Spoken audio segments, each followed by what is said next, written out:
కనబడుచున్నాం. కాబట్టి ఈ సంవత్సరం చివరిలో ఈ యొక్క చివరి ప్రసంగము, ఈ సంవత్సరం యొక్క చివరి వాక్యము పరిశుద్ధ గ్రంథాన్ని తెరిచి మనం చదువుకుందాం.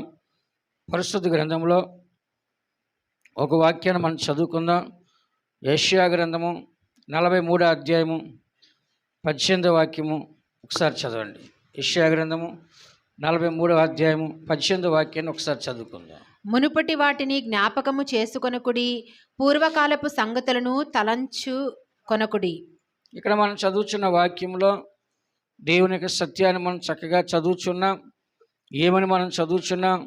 మునుపటి వాటిని జ్ఞాపకం చేసుకొనకడి, పూర్వపు కాలపు సంగతులను తలంచుకొనకడి. కాబట్టి ఇక్కడ మనం చదువుచున్న వాక్యంలో మునుపటి కాలముని మనం ఏం చేయదంటే పాత కార్యాలని జ్ఞాపకము చేసుకోవద్దు. ఏమని రాస్తుంది?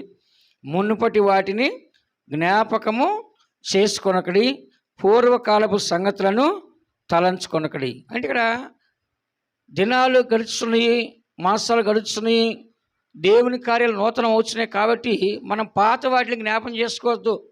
పాత దాంట్లో విషాదకరమైన కార్యాలు ఉంటాయి, అవమానకరమైన కార్యాలు ఉంటాయి, దుఃఖకరమైన కార్యాలు ఉంటాయి, కురంగ చేసే కార్యాలు ఉంటాయి, కన్నీరు కార్చే కార్యాలు ఉంటాయి, బాధ కలిగించే కార్యాలు ఉంటాయి. ఇలాగ మన జీవితంలో ఎన్నో ఉంటాయి. అయితే వాటిని మనం ఏం చేయడం అంటే మరలా ఏం చేయడం, మనము జ్ఞాపకం చేసుకోకూడదు. చాలామంది ఏం చేస్తారంటే జరిగిపోయిన దాని గురించి జీవితకాలం ఏడుస్తుంటారు. కొంతమంది భర్త చనిపోయాడు అనుకోండి, సపోజ్, లేకుంటే పిల్లలు చనిపోయారు అనుకోండి, లేకుంటే భార్య చనిపోయింది అనుకోండి, వాళ్ళు ఏం చేస్తారంటే ఆ చనిపోయిన రోజును గుర్తు చేసుకొని ఆ రోజు ఏం తినకుండా ఏడుస్తూ కూర్చుంటారు. కూర్చుంటే వాళ్ళు వస్తారా? వాళ్ళు రారు మన దగ్గరికి.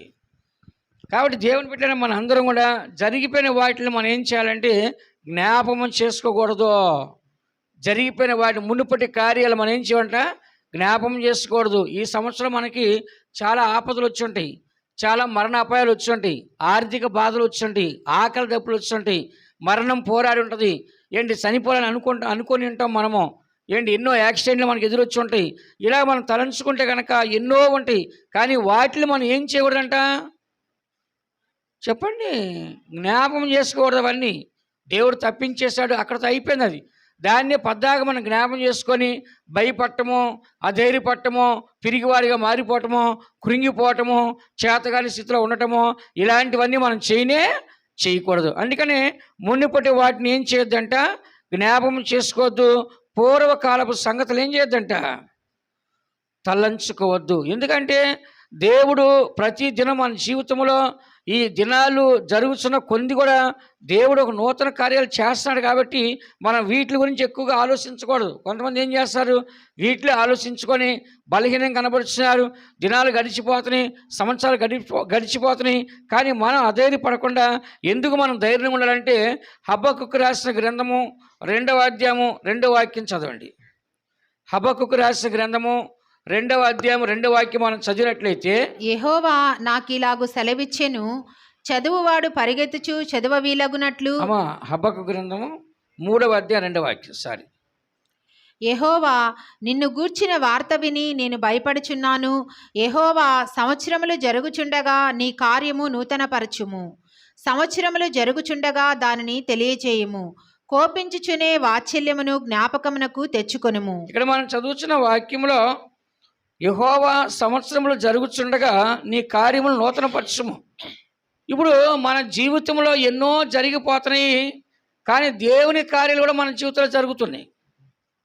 అప్పుడు దేవుని కార్యాలు మన జీవితంలో జరుగుతుండగా మనం ఏం చేయాలంట? నూతన కార్యాలు మనం చూడాలా, లేకుంటే పాత కార్యాలు మనం చూడాలా? చెప్పండి. నూతన కార్యాలు చూడాలా, పాత కార్యాలు చూడాలా?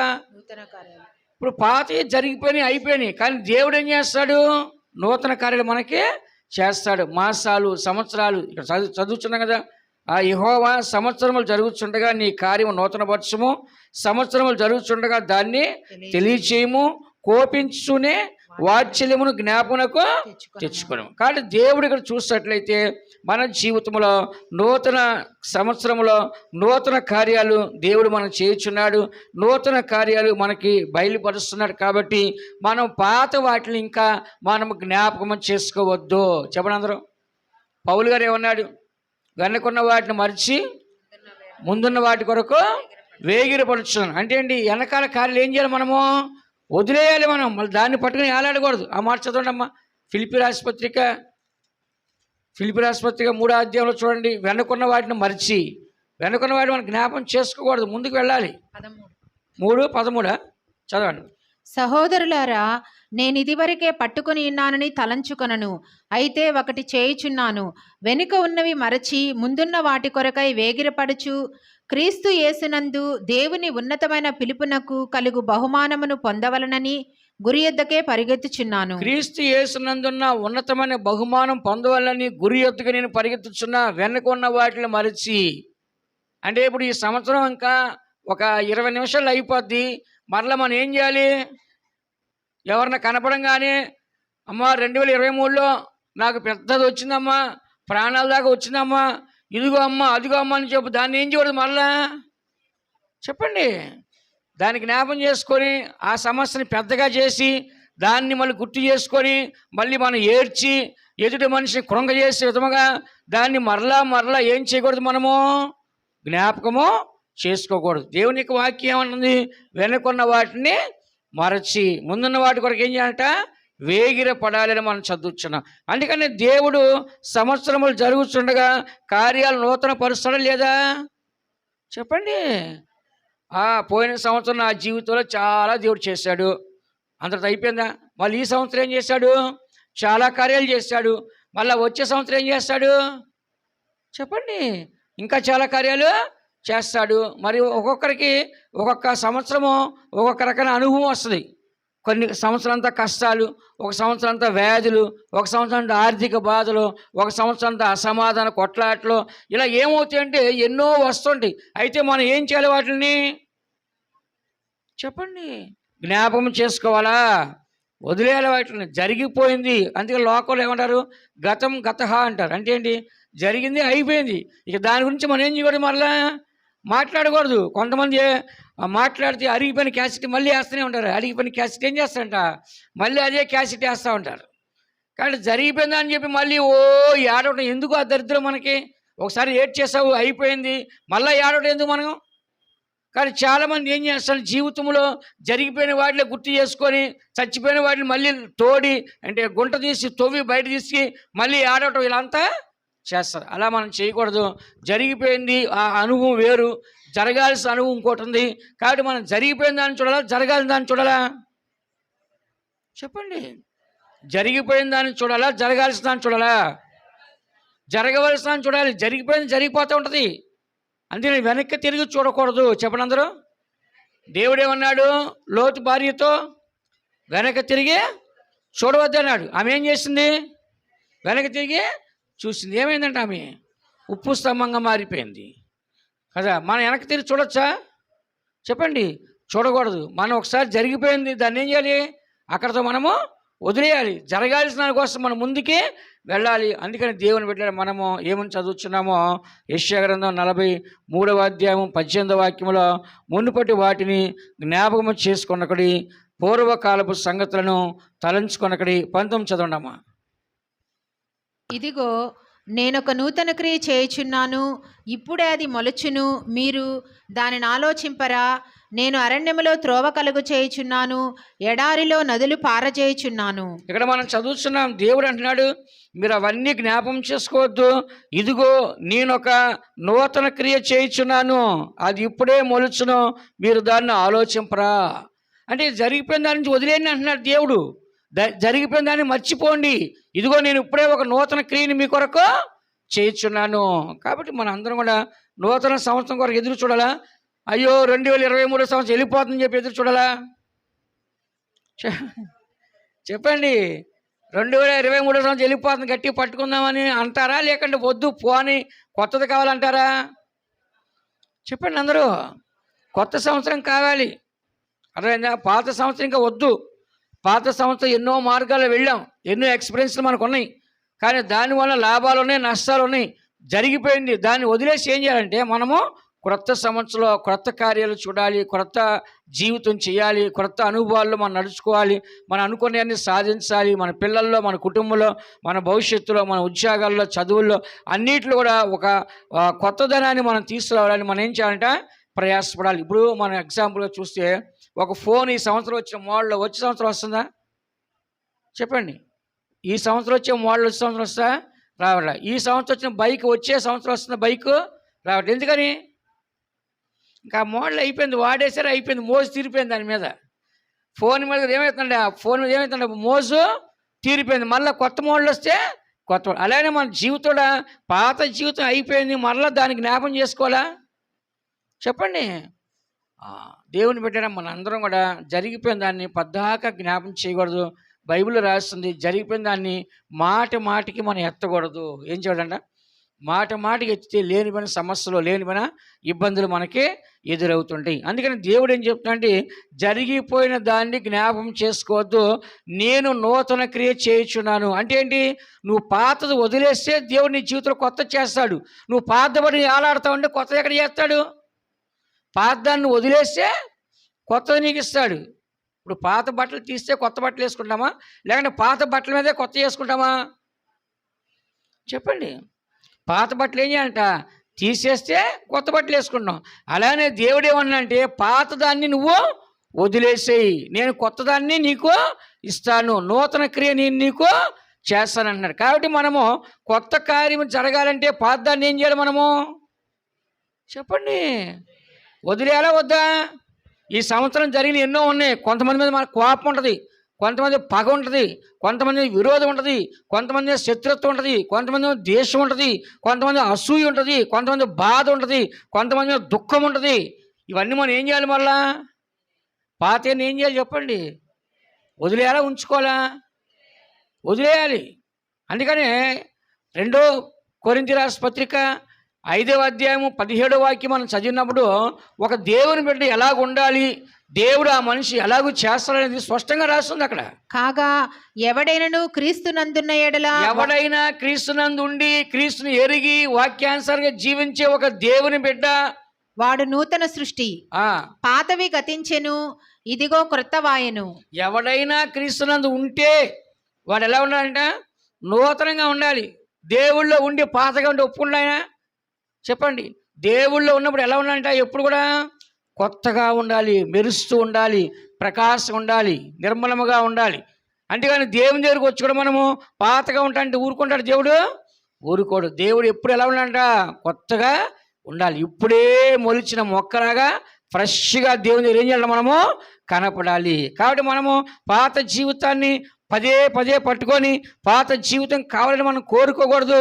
ఒక దేవుని బిడ్డ క్రీస్తునందున్న ఎళ్ళ వాడు నూతన సృష్టి, పాతవి గతించును, ఇదిగో క్రొత్త వాయును. కాబట్టి పాతవి పోవాలా ఉండాలా మనలో చెప్పండి అందరూ? పాత ఏం చేయాలంట? పోవాలి. పాత మనల్ని ఎన్నో కలవరపరుచుంటాయి, ఎన్నో కార్యాలు మనల్ని కృంగజేస్తుంటాయి, ఎన్నో కార్యాలు మనల్ని వేదనపరుచుంటాయి, ఎన్నో కార్యాలు మనల్ని కృంగజేస్తుంటాయి. వాటిని మనం ఏం చేయాలంట? వదిలేయాలి. జరిగిపోయిన దాన్ని మనం పట్టుకోకూడదు, జరగాల్సిన దాన్ని చూడాలి. ఏం చేయాలంట చెప్పండి? జరగాల్సిన దాన్ని చూడాలి. అందుకనే ఎవడైనా క్రీస్తునందున్న ఎళ్ళ అంటే ఎవరైతే దేవునితో ఉంటారో, క్రీస్తునందు అంటే దేవునితో ఉండటం, ఎవరైతే దేవునితో ఉంటారో వారు నూతన సృష్టి. ఎవరంట? దేవునితో ఉండేవారు ఎవరంట? నూతన సృష్టి, పాతవి గతించును, సమస్తము క్రొత్తవాయును. అందుకని దేవుడు ఏమన్నాడు? సంవత్సరాలు జరుగుతుండగా నూతన కార్యాలు చేస్తున్నాను, ఇదిగో నూతన కార్యం చేయించున్నాను. అలాగనే ఎవడైనా క్రీస్తునందు ఉన్న నూతన సృష్టి. మనం పాతగా ఉండాలా, క్రొత్తగా ఉండాలా చెప్పండి అందరూ? కొత్తగా ఉండాలి. మరలా పాతదాన్ని అడగవచ్చా మనము?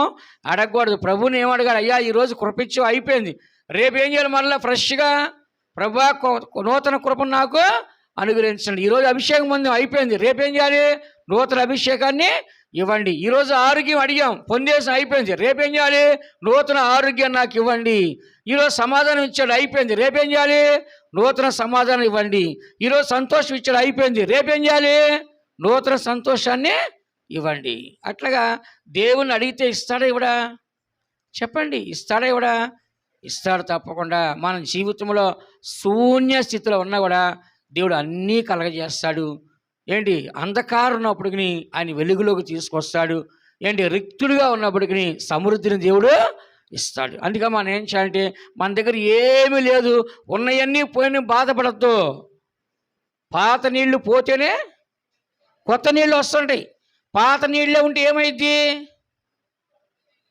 మురుగు కంపు వస్తుంది. ఏమొస్తుందంట? మురుగు కంపు వస్తుంది. అందుకనే పాత నీళ్ళు పోతా ఉంటే ఏమొస్తాయంట? కొత్త నీళ్ళు వస్తుంది. అలాగనే మన జీవితంలో అన్ని ఆశీర్వాదాలు పోయినప్పుడు మనం బాధపడకూడదు. మరలా కొత్త ఆశీర్వాదాలు వస్తాయని ఏం చేయాలి? మనము ఎదురు చూడాలి. కొంతమందిని చూస్తే బంగారం, ఒక 5 సవర్ల బంగారం ఉంటుంది. ఇప్పుడు వాళ్ళకి చాలా డబ్బులు అవసరాలు ఉంటాయి. వీళ్ళు ఏం చేస్తారంటే ఈ బంగారం కుదబెట్టి డబ్బులు తెస్తారు. డబ్బులు తెంటే ఏమైందంటే వీళ్ళు అప్పులు కట్టలేరు. ఇప్పుడు 2 లక్షలకి బంగారం డబ్బులు తీసుకొస్తే అది ఇప్పుడు 3 లక్షలు అయింది, 4 లక్షలు అయింది. ఇక దాన్ని అమ్మితే ఎంతో రాదు. చివరి క్షణం కూడా దాన్ని వదులుకోవడానికి ఇష్టం లేక ఇంకా వడ్డీ కడదామని 5 లక్షలైనా సరే దాన్ని కడదామని చూస్తారు. కానీ దాన్ని అమ్మేద్దామే, దాన్ని అమ్మేస్తే మళ్ళీ కొత్త బంగారం కొనుక్కోవచ్చు అనే మైండ్ రాదు. ఎంతసేపు అమ్మితే కొనలేము, అమ్మితే కొనలేము, అమ్మితే కొనలేము. ఏంటి, ఆ పాసిపోయిన బంగారం పట్టుకొని. ఈ బంగారం పోతే కొత్త బంగారం వస్తుంది, లేటెస్ట్ మోడల్లో వస్తుంది. వీళ్ళు ఏం చేస్తారంటే దాన్ని వదలలేక దాన్ని కుదవబెట్టి ₹1,00,000 పెట్టిన దాన్ని 4 లక్షల దాకా వడ్డీ కడతారు. కానీ దాన్ని అమ్మరు. ఇలాగే చాలామంది జీవితాలు కూడా ఉంటాయి. ఆ దరిద్రాన్ని వదలకుండా పట్టుకొని ఎలాడుతూ ఉంటారు. నేనైతే ఒకటి చెప్తే ఎవరికైనా, అమ్మ నీ దగ్గర బంగారం ఉందా, దాన్ని నమ్మేసేయి, దరిద్రం పోద్ది, అప్పు లేకుండా చేసుకో, డబ్బు దేవుడు ఇచ్చాడు మళ్ళీ కొనుక్కుందంటే, అయ్యా మేము అమ్మితే మళ్ళీ కొనలేం కదయ్యా, మళ్ళీ అక్కడికే వస్తారు. ఎక్కడికి? ఆ దరిద్రం దగ్గరికి వస్తారు. నేనేమంటాను, అది అమ్మేసి కొత్త బంగారం కొనుక్కో, మంచి మోడల్లో కొనుక్కుంది. కానీ బంగారం ఎప్పుడైనా దొరికిద్ది రెడీగా ఉంటే షాప్కి వెళ్తే. దాన్ని ఏం చేస్తారు, ₹1,00,000 తెచ్చి 4 లక్షలు 3 లక్షలు వడ్డీ కడతారు. దాన్ని ఏం చేస్తారంటే చివరి దాకా కూడా పోరాడి దాన్ని విడిపించుకోవాలి చెప్పి ఏం చేస్తారంటే ఆఖరి కట్టలాగా ఉట్టిగా ఆడికి వదిలేస్తారు. ఎవరికి? కుదబెట్టిన బంగారం కొట్టుడుగో లేకుంటే ఎవరికైనా ఏం చేస్తారు, చివరికి అలా వదిలేయడం కానీ ఇష్టపడతారు. కానీ దాన్ని విడిపించి అమ్ముదామనే మనసు మాత్రము రాదు. మా అమ్మ పెట్టిందండి, అది నా గుర్తండి, అది ఏం చేస్తారంట, దాన్ని తీర్చలేవు, నువ్వు విడిపించలేవు. ఎందుకు ఆ పోరాటం? పాతది పోతే ఏమొస్తుందంట చెప్పండి, క్రొత్తది వస్తుంది కదా. దేవుడు ఏమన్నాడు, పాతది పోతే కొత్తది ఇస్తానని. అండ్ అందుకని మనం ఏం చేయాలంటే ఎన్నో సందర్భాల్లో కొన్ని మనం వదిలేయాలి. ఏం చేయాలంట చెప్పండి, కొన్ని ఏం చేయాలి మనము? పాత జీవితాన్ని వదిలేస్తేనే మనం క్రొత్త జీవితాన్ని పొందగలము, కొత్త జీవితాన్ని మనము చేయగలము. పాత జీవితాన్ని పట్టుకుంటే కొత్త జీవితం మనం చేయగలమా? చేయలేము. అందుకని ప్రతి మనిషి యొక్క జీవితంలో మార్పు రావాలా వద్దా చెప్పండి. మీరు కొత్తవారిగా ఉండాలా, పాతవారిగా ఉండాలా చెప్పండి. దేవుడు ఏమన్నాడు, మనం కొత్తగా మార్చాలి. ఏమన్నాడంట, క్రొత్తగా మార్చాలన్నాడు. అందుకని మన అందరం కూడా పాత వాటిని మనం జ్ఞాపం చేసుకోకూడదు. పాతకాలంలో ఎన్నో జరిగిపోయి ఉంటాయి, అవన్నీ మనం ఏం చేయకూడదు, జ్ఞాపకము చేసుకోకూడదు. ఎంతోమంది మనం మేలు చేస్తుంటాం, కానీ వాళ్ళు మనకు మేలు చేస్తారా చెప్పండి? చేస్తారా? చేయరు. నేను ఎంతోమంది చేశాను మేళ్ళు, చివరికి నేను కష్టాలు అంటే కనీసం పలకరించను. ఏం చేయాలంట, అయ్యా 10,000 కావాలి, 20,000 కావాలంటే అలా ఇచ్చాను, తీసుకున్నారు, అయిపోయింది. కనీసం నేను కష్టాలు అంటే కనీసం ఎలా ఉన్నారో అడగలేదు. ఒక మంది, అయ్యా మీకేం కావాలని అడగండి, నేనున్నాను అంది.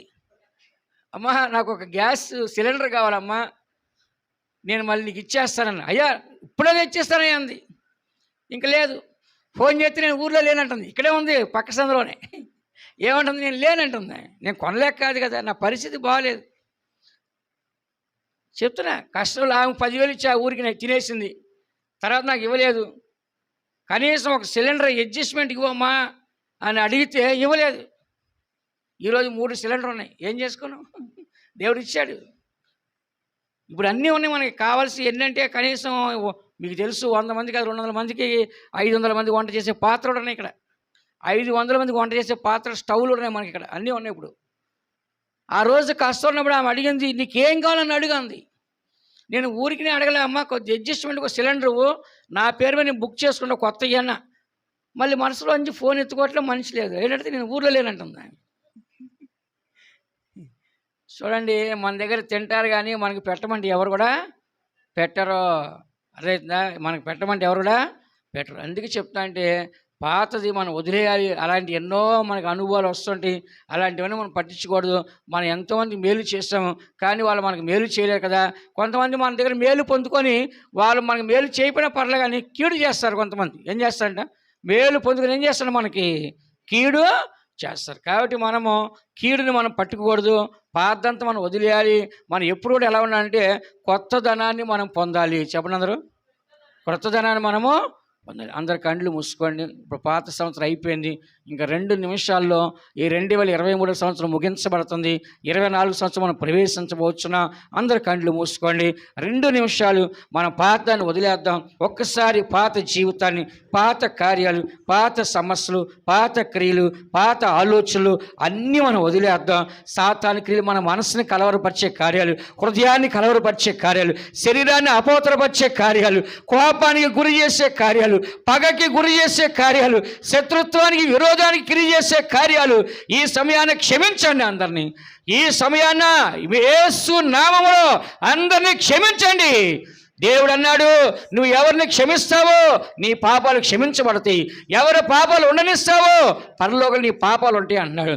నూతన సంవత్సరంలో పవిత్రమైన హృదయంతో, పవిత్రమైన మనస్సుతో, పవిత్రమైన శరీరంతో మనం ప్రవేశిద్దాం. దేవుని బిడ్డలు మనము ఈ పాత సంవత్సరం విడిచిపెడదాం. కొత్త సంవత్సరం మనం వెళ్ళిపోదాం. సంవత్సరములు జరుగుతుండగా దేవుడు నూతన కార్యాలు చేయించున్నాడు. ఇదిగో నేను ఒక నూతన క్రియ చేయించున్నాను. ఎవడైనా క్రీస్తునందున్న పాత గతించును, సమస్తము క్రొత్తమైన మనం చదువుచున్నాం. పాత జీవితాన్ని వెనక్కి తిరిగి చూడవద్దండి. ముందుకు మనం వెళ్ళిపోదాం. ముందు మన కొరకు దేవుడు బహుమానం ఉంచున్నాడు, మన కొరకు ఆశీర్వాదాలు ఉంచున్నాడు, మన కొరకు సమాధానం ఉంచున్నాడు, మన కొరకు విశ్వాసాలు ఉంచున్నాడు, మన కొరకు మహిమను ఉంచినాడు. మనం ముందుకు వెళ్దాం. వెనక్కి తిరిగి చూడొద్దు. అన్నీ విడిచిపెట్టండి. అందరినీ క్షమించండి. హృదయంలో ఉన్న బాధ, హృదయంలో ఉన్న దుఃఖము, హృదయంలో ఉన్న వేదన దేవుని సన్నిధిలో క్షమించేయండి. ఎవరి మీద పగ ఉందో, ఎవరి మీద విరోధం ఉందో, ఎవరి మీద శత్రుత్వం ఉందో, ఎవరి మీద ద్వేషం, అసూయ ఉందో ఈ సమయాన్ని విడిచిపెట్టేద్దాం. మనం పవిత్రమైన దేవుని బిడ్డలుగా మార్చబడదాం. దేవుని ఆశీర్వాదానికి వారసులుగా మనం మార్చబడదాం. దేవుని ఆశీర్వాదానికి పాత్రగా మనం మార్చబడదాం. దేవుని వారసులుగా మనం కనబడదాం. దేవుని మహింపరిచే పిల్లలుగా మనం కనబడదాం. హృదయ శుద్ధి గల వారిగా కనబడదాం. దేవుని ఆత్మచేత నడిపించబడే పిల్లగా కనబడదాం. సమాధానపరచువారిగా దేవుని కుమారులుగా మనం కనబడదాం. ఎల్లప్పుడూ మనం పాత జీవితాన్ని విడిచిపెట్టి కొత్త జీవితాన్ని మనం పొందుకోవాలి. దేవుడు పాత గతించను, సమస్త క్రొత్తమైన అంటున్నాడు. ప్రభు యొక్క రాకడ సమీపిస్తుంది. నూతనమైన యెరూషలేముగా మనం మార్చబడి దేవుని యొక్క రాకడలో మనం కనపడాలి. అలా కనబట్టే దేవుడు సాయం చేయట్లుగా స్తోత్రించదమా. స్తోత్రం స్తోత్రం స్తోత్రం స్తోత్రం స్తోత్ర స్తోత్ర స్తోత్ర స్తోత్ర స్తోత్ర స్తోత్ర స్తోత్ర స్తోత్ర స్తోత్ర. హల్లెలూయా. హల్లెలూయా. ఖుషి హ్యాపీ న్యూ ఇయర్.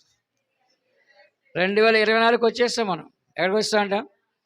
2024కి వచ్చేస్తాం. 23 ఏమైందంట? వెళ్ళిపోయింది. ఇప్పుడు మీరు 2023 మీరు చూస్తారా? పాతది వెళ్ళిపోయిందా ఉందా? చెప్పండి. పాతది ఏమైందంట?